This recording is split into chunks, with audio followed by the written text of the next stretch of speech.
इतना अपमान किसी का नहीं हुआ होगा जितना भारतीय जनता पार्टी की सरकार में अपमान हो रहा है। किसान अपनी बात को लेकर के आए होंगे तो किसानों को अपमानित कर दिया।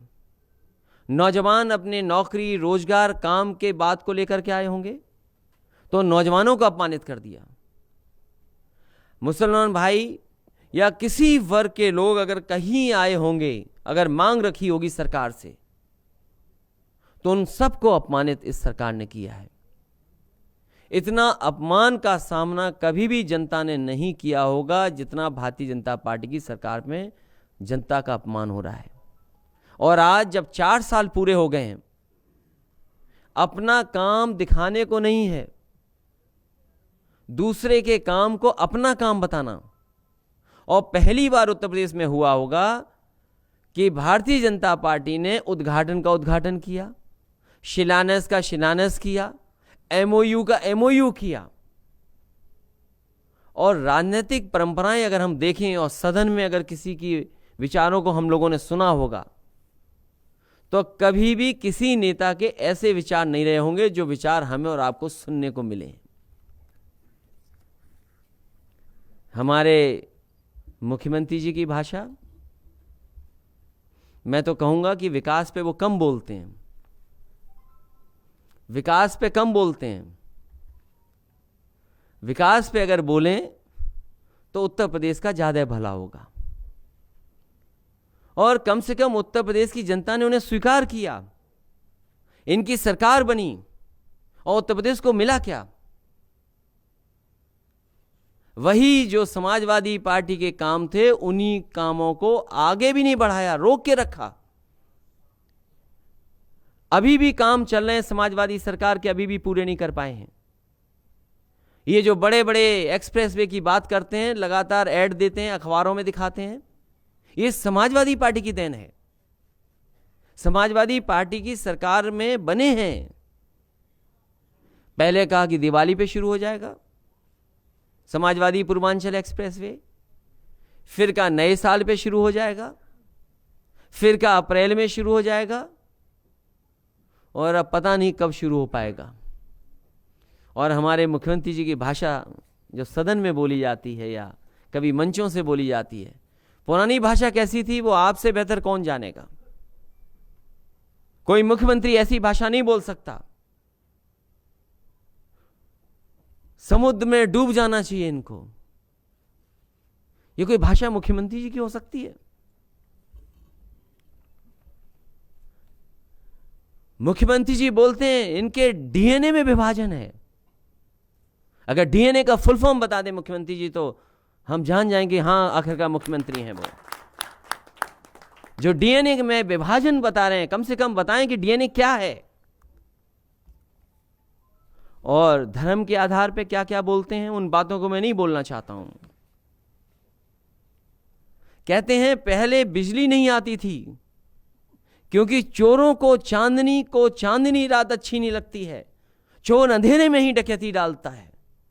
मैं मुख्यमंत्री जी से कहना चाहता हूं कि समाजवादी सरकार ने थर्मल 660 सुपर क्रिटिकल प्लांट लगाए हैं। कम से कम आप लगा नहीं सकते हो, सदन में यही कह दो कि थर्मल 660 सुपर क्रिटिकल प्लांट लगे हैं पुरानी सरकार में। कभी सुना उनके मुंह से? कभी उन्होंने कहा इस बात को? हम तो कहेंगे कि एक बार ही कह दें कि उत्तर प्रदेश में थर्मल 660 सुपर क्रिटिकल प्लांट लग रहे हैं। कितना ट्रांसमिशन लाइन लगी है, कितनी ट्रांसमिशन लाइन लगी हैं। हम उनसे जानना चाहते हैं कि आखिरकार कितनी ट्रांसमिशन लाइन लगाई हैं आपने, कितने सबस्टेशंस बनाए हैं। और फिर जो काम संविधान के खिलाफ हो, जो काम पूरे भारत जनता के खिलाफ हो, अगर उस पे अपनी कोई बात रखना चाहे तो क्या भाषा है मुख्यमंत्री जी की कि पुरुष रजाई में सो रहे हैं, महिलाएं धरने पर बैठी हैं। क्या कोई कल्पना कर सकता है कि उत्तर प्रदेश जितना बड़ा प्रदेश, उत्तर प्रदेश की जनता ने जिसने मुख्यमंत्री जी को स्वीकार कर लिया, वो उत्तर प्रदेश के नहीं हैं, वो उत्तर प्रदेश के रहने वाले नहीं हैं, वो दूसरे प्रदेश से आए। कम से कम उत्तर प्रदेश की जनता का उन्हें धन्यवाद देना चाहिए कि उत्तर प्रदेश की जनता ने उन्हें स्वीकार किया कि वो इसके मुख्यमंत्री बन पाए। और उनकी भाषा देखिए, क्या है भाषा उनकी, कि पुरुष रजाई में सो रहे हैं, महिलाएं धरने पर बैठी हैं। ये हमारी माताओं बहनों का अपमान किया उन्होंने। जातिवाद की बात करने वाले पाखंडी हैं। मोदी ने जाति पूछकर नहीं दिए घर, बिजली व शौचालय। समाजवादी पार्टी ने भी जात और धर्म के आधार पर लैपटॉप नहीं दिए। आखिरकार कौन पाखंडी है ये बताए। समाजवादी पार्टी ने आतंकवादियों के मुकदमे वापस लिए हैं। समाजवादी पार्टी ने अपने मुख्यमंत्री के कभी मुकदमे वापस नहीं लिए, अपने उप मुख्यमंत्री के कभी मुकदमे वापस नहीं लिए। हमारी समाजवादी सरकार ने कभी भी किसी बलात्कारी के मुकदमे वापस नहीं लिए। बिगड़ैल खिलाड़ी, समाजवादी पार्टी की आदत बिगड़ैल खिलाड़ी की तरह है, जो सदन में खेल शुरू करके बीच में भाग जाती है। पता नहीं किस खेल की बात कर रहे हैं, कोई खेल इन्हें खेलना नहीं आता। बुलडोजर चलवा दो, ये कोई मुख्यमंत्री की भाषा हो सकती है? किसके घर के नक्शे पास हैं? पूरा लखनऊ अगर चेक कर लें आप, पूरी हमारी जनता ने न जाने कैसे कैसे घर बनाए होंगे। कानून से कौन सी चीज बनी है? बहुत सी चीजें नई कानून से बनी हैं, लेकिन जिसका चिन्हित कर लेती है सरकार, उस पर बुलडोजर। क्या उन्होंने अपने सबके नक्शे पास कर रहे हैं? क्या उन्होंने सब अपने कानून से चीजें बनाई हैं? यह भी उन्हें सोचना पड़ेगा। अभी सुना है कि उन्होंने कहा दलालों को रास नहीं आ रही अन्नदाता की खुशहाली। इतना बड़ा धोखा, इतना बड़ा झूठ कोई सदन में बोल सकता है? इतना बड़ा झूठ बोल दिया गया। मैं उनसे जानना चाहता हूं, क्या उनके गोरखपुर में, महाराजगंज में, कुशीनगर में, देवरिया में, संत कबीर नगर में, बस्ती में, गोंडा में, फैजाबाद में किसानों को क्या धान की एमएसपी दिला पाए हैं? किसी जिले में दिलाए हो? पूरे उत्तर प्रदेश में किस किस किसान को कितना दे दिया एमएसपी? हम जानना चाहते हैं धान की क्या कीमत दी आपने। आप अभी भी गन्ने का बकाया कहते हैं कि कई सालों का हम जोड़ दें, कई सालों का हम जोड़ दें तो उतना भुगतान किया है।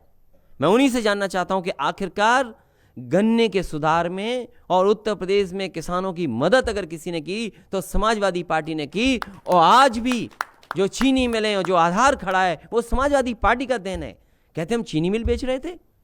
मैं उनसे जानना चाहता हूं कि अगर वो वाकई में योगी हैं तो सच बताएं कि आखिरकार उत्तर प्रदेश में चीनी मिल कितनी लगवाई हैं, चाहे वो नेताजी ने लगवाई हो, चाहे समाजवादी लोगों ने लगाई हो। कोई बताए कि कौन सी चीनी मिल हम लोगों ने बेच दी। और ठोक दो नारे का क्या असर है? ठोक दो नारे का तो असर ऐसा है, आ जाओ, ठोक दो नारे का तो असर ऐसा है। महाराज सिंह तो बैठ जाओ, तुम आ जाओ। ठोक दो का तो असर ऐसा है कि किसी का कुछ नहीं पता और कानून व्यवस्था में क्या नहीं हो रहा। इतनी लूट और भ्रष्टाचार कभी नहीं हुई होगी पुलिस विभाग में जितना भारतीय जनता पार्टी की सरकार में हो रही है। और मुझे खुशी है इस बात की कि पुलिस के अधिकारी रहे तो उन्होंने बताया कि क्या समाजवादी पार्टी ने स्ट्रक्चरल चेंज किया है, क्या इंफ्रास्ट्रक्चर दिया है पुलिस को। वो जो भवन बना है पुलिस भवन, जो पहली बार घुसता है उसके अंदर वो ये नहीं मानता है कि पुलिस का ऐसा भी भवन हो सकता है। और पुलिस को इसलिए इतना अच्छा भवन और इतना अच्छा इंफ्रास्ट्रक्चर दिया कि कम से कम जनता को न्याय मिले। लेकिन वहां बैठ करके लोगों ने अन्याय किया, लोगों के साथ झूठे मुकदमे लगाए। ये 100 नंबर इसलिए नहीं बनाया गया था कि आप उनकी गाड़ियां खत्म कर दें। 100 नंबर इसलिए बनाया गया था कि रिस्पॉन्स सिस्टम बेटर हो, लोगों को अगर जरूरत पड़े तो समय पर पुलिस पहुंच जाए, और समय पर पुलिस पहुंच जाए तो उसी समय लोगों की मदद हो जाती है। और कौन भूल जाएगा मुख्यमंत्री की वो भाषा कि सांप और छछूंदर वाली बातें ये कह रहे हैं। बताइए, ये भाषा है इनकी। अभी तो बहुत सारी और भी भाषाएं उनकी, उसके बारे में नहीं कहूंगा, लेकिन एक बात मैं जरूर कहना चाहता हूं कि कल के भाषण में उन्होंने सदन में कहा, सोचिए आप, कोई अगर सदन में गलत बात कहे तो उसको कौन सजा दे सकता है? वो जनता सजा दे सकती है। और मुझे भरोसा है कि उत्तर प्रदेश की जनता सदन की कार्रवाई को देख भी रही है, सुन भी रही है और मंथन भी कर रही है।